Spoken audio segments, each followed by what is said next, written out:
இப்போ ஒரு ட்ரெயின் போயிட்டுருக்கு. அந்த ட்ரெயினுக்குள்ளே நிறைய பேர் ட்ராவல் பண்ணிக்கிட்டு இருக்காங்க. அதில் ஒரு பொண்ணுமே வந்து ட்ராவல் பண்ணிக்கிட்டு இருக்கா. அவளோட முகத்தில் லைட்டாக வந்து ஒரு ஸ்மைல் இருக்குது. அவள் வந்து எதையோ வந்து யோசிச்சுக்கிட்டு இருக்கா. ரொம்பவே வந்து சந்தோஷமாக இருக்கா. இப்போ ஒரு ஃப்ளாஷ்பேக். ஒரு சின்ன ஒரு வில்லேஜ். அந்த வில்லேஜில் அந்த வயல் பகுதிக்கெல்லாம் நடுவில் ஒரு சின்ன வீடு இருக்குது. அந்த வீட்டுக்குள்ளே ஒரு சின்ன பொண்ணு உட்காந்து ரொம்ப நேரமாக வந்து செவத்தையும் வந்து பார்த்துக்கிட்டு இருக்கு. அவங்க அம்மா அங்கேருந்து சாப்பிட்றதுக்கு கூப்பிட்றாங்க. அது கூட இந்த பொண்ணோட காதில் வந்து கேட்கல. அந்த செவத்தில் இருக்க அந்த ஃபோட்டோவில் என்ன தான் இருக்கும் அப்படி எப்போ பார்த்தாலும் உட்காந்துட்டு பார்த்துக்கிட்டே இருக்கா அப்படின்ட்டு அவங்க அம்மா அங்கேருந்து கத்துறாங்க. அப்போ தான் தெரியுது அந்த செவத்தில் ஒரு ஃபோட்டோ இருக்குது. அந்த ஃபோட்டோவில் ஒரு பறவை இருக்குது. அந்த ஃபோட்டோவை இந்த பொண்ணு ரொம்ப நேரமாக உட்காந்து பார்த்துக்கிட்டே இருக்குது.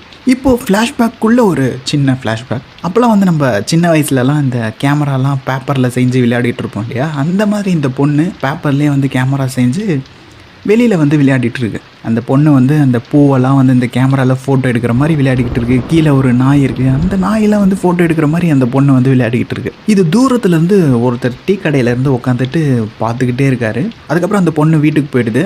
அப்போ அவர் வந்து இந்த இடத்துல வந்து பார்க்குறாரு. ஃபோட்டோ எடுக்கிற மாதிரி விளையாடிட்டு இருந்துச்சு இல்லையா அந்த பூக்கிட்ட அந்த நாய்கிட்டலாம், அங்கெல்லாம் வந்து நின்று ரொம்பவே ஆச்சரியமாக பார்க்குறாரு. இவர் கூட ஒரு பொண்ணுமே வந்து வந்திருக்கும். அந்த பொண்ணு வந்து இவர்கிட்ட கேட்குறான், என்னாச்சு, ஏன் இங்கே வந்து பார்த்துக்கிட்டு இருக்கீங்க அப்படின்னு கேட்கும்போது, இதுக்கு முன்னாடி ஒரு சின்ன பொண்ணு இங்கே விளையாடிட்டு இருந்துச்சு இல்லை, அந்த பொண்ணு அந்த பேப்பர் கேமராவில் இந்த ஃபோட்டோ எடுத்ததெல்லாம் நீ பார்த்தியா அப்படின்ட்டு கேட்கும்போது, ஆமாம் அந்த பொண்ணு விளையாட்டு இருந்துச்சு நான் பார்த்தனே அப்படின்னு சொல்கிறா.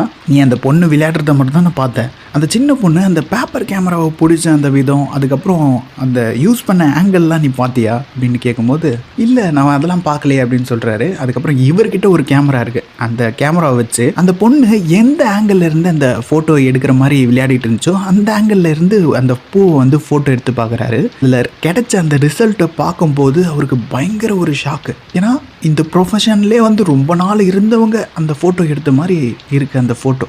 பக்கத்தில் இருக்க பொண்ணுக்கும் வந்து பயங்கர ஒரு ஆச்சரியம். எப்படி இந்த பொண்ணு விளையாட்டாக தானே பண்ணிட்டு இருந்துச்சு, ஆனால் இவ்வளோ பர்ஃபெக்டாக இருக்குது அப்படின்ட்டு இவங்களுக்கு ஒரே ஆச்சரியம். அதுக்கப்புறம் மறுநாளும் இவர் வந்து அந்த டீ கடையில் உட்காந்துட்டு பார்க்குறாரு. அந்த பொண்ணு வருது, அதே மாதிரி அந்த பேப்பர் கேமரா வச்சு விளையாடிக்கிட்டு இருக்கு.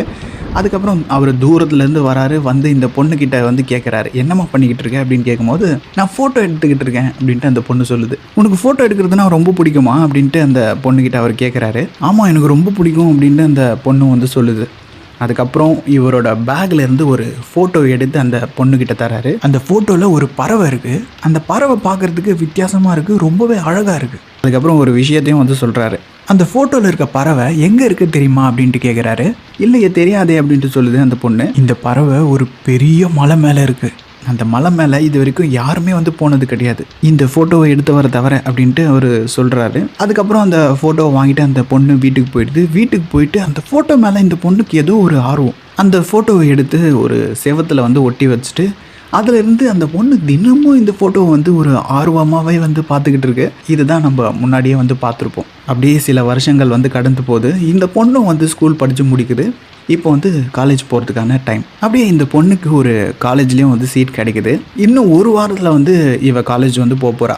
அப்போது இவங்க அப்பா ஒரு ஃபோன் வாங்கிட்டு வந்து இந்த பொண்ணுக்கிட்ட வந்து கொடுக்குறாங்க. கொஞ்சம் கொஞ்சமாக காசு சேர்த்து வச்சு ஒரு ஃபோன் வாங்கிட்டு வந்து பொண்ணு காலேஜ் போதே அப்படின்ட்டு பொண்ணுக்கிட்ட வந்து கொடுக்குறாங்க. இந்த பொண்ணுக்கு ரொம்பவே வந்து சந்தோஷம். ஏன்னா சின்ன வயசுலேருந்தே இந்த பொண்ணுக்கு வந்து ஃபோட்டோ எடுக்கிறதுனா வந்து ரொம்பவே பிடிக்கும். ஆனால் இவ்வளோ நாள் எல்லாமே வந்து ஒரு கற்பனையாகவே இருந்துச்சு. இப்போ தான் அந்த பொண்ணே உண்மையிலே வந்து ஃபோட்டோவே எடுக்க போகுது. இப்போ தான் வந்து அது நிறைவேறி இருக்குது. அவங்க அப்பா ஃபோன் வாங்கி கொடுத்துருக்காங்க. அது மூலமாக வந்து ஃபோட்டோ எடுக்கலாம் அப்படின்ற ஒரு சந்தோஷமும் இருக்குது. இன்னொரு பக்கம் வந்து இந்த பொண்ணு இவங்க அப்பா அம்மா கூடவே இருந்து அவங்க கஷ்டத்தை பார்த்துட்டே வந்து வளர்ந்ததுனால, எதுக்குப்பா இவ்வளோ கஷ்டத்தில் இந்த ஃபோன் வாங்கினீங்க அப்படின்ட்டு அந்த பொண்ணு வந்து ரொம்பவே வந்து வருத்தப்படுறா.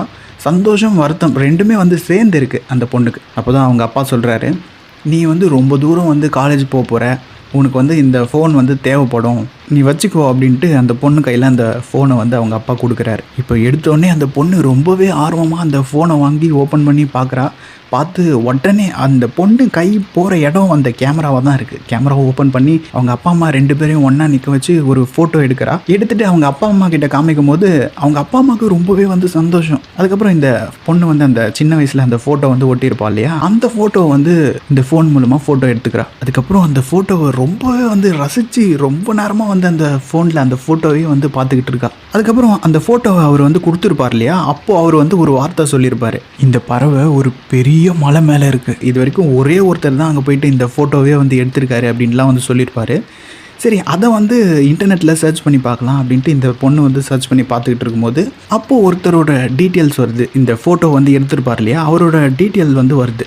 அது யார் அப்படின்னு பார்க்கும்போது இந்த ஃபோட்டோவை வந்து இந்த பொண்ணுக்கிட்ட கொடுத்துருப்பார்ல, அவர் தான் வந்து நேரில் போயிட்டு இந்த ஃபோட்டோவே வந்து எடுத்திருக்காரு. அவர் பண்ண அந்த ரெக்கார்டு அதெல்லாம் வந்து இன்டர்நெட்டில் இந்த பொண்ணு படிக்கும்போது இந்த பொண்ணுக்குமே வந்து ஒரு ஆர்வம் வருது. அவர் ஒரு பெரிய வைல்ட் லைஃப் ஃபோட்டோகிராஃபர், இவளுக்குமே வந்து வைல்ட் லைஃப் ஃபோட்டோகிராஃபர் ஆகணுன்ற ஒரு பெரிய ஒரு ஆர்வம். அப்படியே இதுக்கு இடையில் காலேஜும் வந்து ஜாயின் பண்ணுறா. காலேஜும் வந்து ஒரு பக்கம் போய்கிட்டு இருக்கு. அப்போ காலேஜில் ஒரு நாள் வந்து கல்ச்சுரல்ஸ் வந்து நடக்குது. அப்போ இவங்க ஃப்ரெண்ட்ஸ் கேங்கில் ஒரு பொண்ணு வந்து கேமரா எடுத்துகிட்டு வரா. அந்த கேமராவை வந்து பார்க்கும்போது இவளுக்கு ஒரு ஆர்வம். அதுக்கப்புறம் இவள் ஃப்ரெண்டுக்கிட்ட வந்து கேட்குறான், இந்த கேமராவில் நான் ஒரு ஃபோட்டோ எடுக்கட்டுமா அப்படின்ட்டு. சரி எடு அப்படின்ட்டு அந்த பொண்ணு வந்து கேமராவை தருது. அதுக்கப்புறம் பக்கத்தில் புறாக்கள்லாம் வந்து கூட்டமாக உட்காந்துக்கிட்டு இருக்குது. அந்த புறாவெல்லாம் வந்து இந்த பொண்ணு ஃபோட்டோ எடுக்கிறான். அதுக்கப்புறம் அந்த ஃபோட்டோவை பார்க்கும்போது அந்த ஃபோட்டோ ஒரு பர்ஃபெக்ட் ஃபோட்டோவாக வந்திருக்கு. இந்த கேமரா வச்சுருக்க அந்த பொண்ணுக்கே வந்து ஆச்சரியம். நீ இதுக்கு முன்னாடி இந்த கேமரா யூஸ் பண்ணியிருக்கியா அப்படின்னு கேட்கும்போது இல்லையே அப்படின்ட்டு அந்த பொண்ணு சொல்கிறா. அப்போ எப்படி இவ்வளோ பர்ஃபெக்டாக எடுக்கிற அப்படின்னு கேட்கும்போது நான் இதை பற்றிலாம் இன்டர்நெட்டில் நிறைய வந்து சர்ச் பண்ணியிருக்கேன். இதை பற்றின ஆர்டிகல்ஸ்லாம் வந்து எனக்கு படிக்கிறதுக்கு ரொம்பவே பிடிக்கும் அப்படின்ட்டு அந்த பொண்ணு வந்து சொல்கிறா. இவங்க ஃப்ரெண்ட்ஸில் எல்லாருமே வந்து இந்த பொண்ணை பாராட்டுறாங்க. அதுக்கப்புறம் அப்படியே சில வருடங்கள் கடந்து போது இந்த பொண்ணும் வந்து காலேஜ்லாம் வந்து முடிச்சாச்சு. இப்போது வேலைக்காக நிறைய இடத்துல வந்து இந்த பொண்ணு அப்ளை பண்ணுறான். ஆனால் இவளுக்கு வந்து பார்த்திங்கன்னா வைல்ட் லைஃப் ஃபோட்டோகிராஃபர் ஆகணும் அப்படின்ட்டு தான் வந்து ஒரு பெரிய ஆர்வம். அதனால் இந்த விஷயத்தை அவங்க அம்மா அப்பா கிட்ட போய்ட்டு சொல்லும்போது அவங்க அப்பா உன் இஷ்டம், நீ என்ன வேணால் பண்ணு அப்படின்னு சொல்லிடுறாரு. ஆனால் அவங்க அம்மா வந்து அதெல்லாம் வேணாம், நீ போயிட்டு உட்காந்த இடத்துல வேலை செஞ்சியா வந்தியா அப்படின்னு இருக்கணும் அப்படின்ற மாதிரி அவங்க அம்மா வந்து சொல்கிறாங்க. இந்த பொண்ணுக்கு என்ன பண்ணுறது அப்படின்னே வந்து தெரியல. அந்த சின்ன வயசில் வந்து ஒருத்தர் ஃபோட்டோ கொடுத்துருப்பார் இல்லையா, அவர் கூட வந்து வைல்ட் லைஃப் ஃபோட்டோகிராஃபர் தான். அவரோட அட்ரஸ் வந்து இந்த பொண்ணு வந்து கண்டுபிடிச்சி இது மாதிரி உங்ககிட்ட அசிஸ்டண்ட்டாக ஒர்க் பண்ணுறதுக்கு நான் விரும்புகிறேன் அப்படின்ற மாதிரி ஒரு லெட்டர் எழுதி அந்த லெட்டரும் வந்து போஸ்ட் பண்ணிடுறா. இதுக்கிடையில் இந்த பொண்ணுக்கு வேறு ஒரு இடத்துலேருந்து வேலை கிடைக்குது. அதுக்கப்புறம் சில நாட்கள் வந்து இந்த பொண்ணு வந்து வெயிட் பண்ணி பார்க்குறா, எதனா ரிப்ளை வருமா அப்படின்ட்டு. ஆனால் எந்த ஒரு ரிப்ளையுமே வரல. அதுக்கப்புறம் இவங்க குடும்ப கஷ்டமும் வந்து இந்த பொண்ணோட கண்ணு முன்னாடி வந்து நிற்குது. சரி, கிடைச்ச வேலைக்கே வந்து போகலாம் அப்படின்ட்டு அந்த பொண்ணு வந்து போயிடுறா. சில மாதங்கள் வந்து அந்த வேலையிலே வந்து ஒர்க் பண்ணிக்கிட்டு இருக்கா. ஆனால் இந்த பொண்ணுக்கு வந்து ஒரு இன்ட்ரெஸ்ட்டே இல்லை அந்த ஒர்க்கில். ஃபுல் அண்ட் ஃபுல் ஃபோக்கஸ் வந்து பார்த்திங்கன்னா வைல்ட் லைஃப் ஃபோட்டோகிராஃபி மேலேயே இருக்குது. குடும்ப கஷ்டத்துக்காக அந்த கம்பெனியில் வந்து இந்த பொண்ணு வேலை செஞ்சுக்கிட்டு இருக்கா. அதுக்கப்புறம் ஒரு லீவுக்கு வந்து வீட்டுக்கு வரும்போது உங்கள் அம்மா வந்து உனக்கு ஒரு லெட்டர் வந்துச்சு அப்படின்ட்டு அந்த பொண்ணுக்கிட்ட வந்து தராங்க. சரி, என்ன லெட்டர் அப்படின்ட்டு ஓப்பன் பண்ணி பார்க்கும்போது இந்த பொண்ணு வந்து அந்த வைல்ட் லைஃப் ஃபோட்டோகிராஃபர் அவர்கிட்ட வந்து ஒரு லெட்டர் போட்டிருக்கோம் இல்லையா, அதுக்கான ரிப்ளை லெட்டர் தான் அது. ஓகே, உங்களுக்கு இன்ட்ரெஸ்ட் இருந்தால் நீங்கள் வந்து ஜாயின் பண்ணிக்கலாம் அப்படின்ற மாதிரி ஒரு ஆஃபர் வந்து வந்திருக்கு அவர்கிட்டேருந்து. இப்போது இந்த பொண்ணுக்கு ஒன்றுமே புரியல. இந்த பொண்ணுக்கும் ஒரு ஆசை இருக்கும் இல்லையா, அந்த ஆசை வந்து பார்த்திங்கன்னா வைல்ட் லைஃப் ஃபோட்டோகிராஃபராக ஆகணும் அப்படின்றது தான். என்ன பண்ணுறதுன்னு தெரியாமல் அந்த பொண்ணு ரொம்பவே வந்து கஷ்டப்படுறா. அவளோட ரூமில் அப்படியே அழுதுகிட்டு உட்காந்துட்டு இருக்கா. இதை வந்து அவங்க அப்பா பார்க்குறாரு. கிட்ட வந்து பொறுமையாக வந்து அந்த பொண்ணுக்கிட்ட வந்து பேசுகிறாரு. என்னமாச்சு, ஏன் அழுகுற அப்படின்னு கேட்கும்போது அந்த பொண்ணு வந்து அவங்க அப்பாவை அப்படியே கட்டி பிடிச்சிட்டு இது மாதிரி எனக்கு வைல்ட் லைஃப் ஃபோட்டோகிராஃபர் ஆகிறது தான் வந்து எனக்கு பிடிக்குது. இப்போ போய்கிட்டு இருக்க ஒர்க்கை நான் விருப்பமே இல்லாமல் தான் வந்து செஞ்சுக்கிட்டு இருக்கேன். எனக்கு என்ன முடிவு எடுக்கிறதுனே தெரில. இப்போ கூட நான் வைல்ட் லைஃப் ஃபோட்டோகிராஃபர் ஆகிறதுக்கு ஒரு வாய்ப்பு வந்து கிடச்சிருக்கு. அதை எடுக்கிறதா இல்லை ரிஜெக்ட் பண்ணுறதா எனக்கு தெரியல. எனக்கு என்ன முடிவு எடுக்கிறதுனே தெரியல அப்படின்ட்டு அந்த பொண்ணு வந்து அழுகுறா. அதுக்கப்புறம் அவங்க அப்பாவுக்கு வந்து அந்த பொண்ணு பண்ணுற கஷ்டம் வந்து தெரியுது.